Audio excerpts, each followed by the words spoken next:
नमस्कार, मैं अंजना और आप देख रहे हैं न्यूज सर्कल। आइए बढ़ते हैं आज की बड़ी खबर की ओर।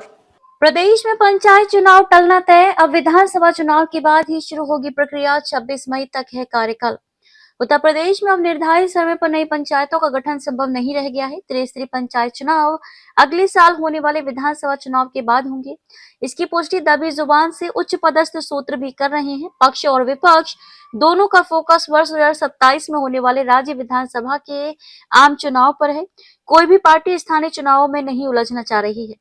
प्रदेश में ग्राम पंचायतों, क्षेत्र पंचायतों और जिला पंचायतों के निर्वाचन का कार्यकाल क्रमशः 26 मई, 19 जुलाई और 11 जुलाई को समाप्त हो रहा है, जबकि त्रिस्तरीय पंचायत चुनाव के लिए फाइनल मतदाता सूची 15 अप्रैल को प्रकाशित होगी। चुनाव से पहले समर्पित पिछड़ा वर्ग आयोग के गठन और आरक्षण की प्रक्रिया भी पूरी की जानी है। इस सबसे एक बात तो स्पष्ट हो गई है कि मौजूदा पंचायतों का कार्यकाल खत्म होने से पहले नई पंचायतों के गठन की प्रक्रिया पूरी नहीं हो सकती। उच्च पदस्थ सूत्रों के मुताबिक मौजूदा परिस्थितियों में प्रधानों का कार्यकाल बढ़ाने का विकल्प ही अब बचा है। अगर कार्यकाल बढ़ाने में किसी तरह की कोई कानूनी अड़चन आई तो प्रशासक भी बैठाए जा सकते हैं।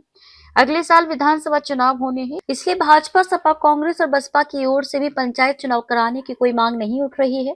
हालांकि चुनाव को लेकर हाईकोर्ट में एक याचिका दायर की गई है। मामला हाईकोर्ट में भी विचाराधीन। उत्तर प्रदेश में पंचायत चुनाव कराने का मामला हाईकोर्ट भी पहुंच चुका है।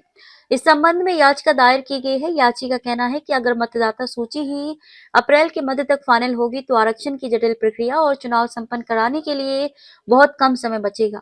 ऐसी स्थिति में चुनाव टलने की आशंका बढ़ गई है, जिससे पूर्व की भांति प्रशासकों की नियुक्ति की नौबत आ सकती है। इस संबंध में अदालत ने राज्य निर्वाचन आयोग से एफिडेविट भी मांगा। सूत्रों के मुताबिक राज्य निर्वाचन आयोग ने एफिडेविट दे दिया है। इसमें अपनी तैयारियों की स्थिति स्पष्ट कर दी है।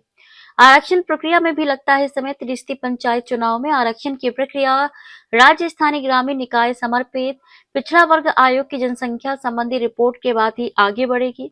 अभी तो इस आयोग का भी गठन नहीं हुआ है। समर्पित पिछड़ा वर्ग आयोग विभिन्न जिलों में जाकर ओबीसी की आबादी के बारे में जानकारी लेकर अपनी रिपोर्ट सौंपता है। किसी भी ब्लॉक में ओबीसी की जनसंख्या का प्रतिशत 27% से अधिक होने के बावजूद उस ब्लॉक में ग्राम प्रधान के पद 27% से अधिक आरक्षित नहीं हो सकते हैं। हाँ, अगर ये प्रतिशत उस ब्लॉक में 27% से कम है तो उसी अनुपात में पद आरक्षित होंगे। अलबत्ता प्रदेश स्तर पर त्रिस्तरीय पंचायत चुनाव ग्राम, क्षेत्र व जिला पंचायत में ओबीसी के लिए आरक्षण का प्रतिशत 27% रखना अनिवार्य है। अब तक के लिए बस इतना ही। फिर मिलते हैं एक ऐसे ही बड़ी खबर के साथ। तब तक के लिए नमस्कार और देखते रहिए न्यूज सर्कल। अगर आपको वीडियो पसंद आई हो तो लाइक करें व शेयर करें। ऐसे लेटेस्ट अपडेट पाने के लिए बेल आइकन प्रेस करना ना भूलें। अगर आप हमें फेसबुक या फिर इंस्टा के माध्यम से देख रहे हैं तो हमारे पेज को फॉलो जरूर करें। धन्यवाद।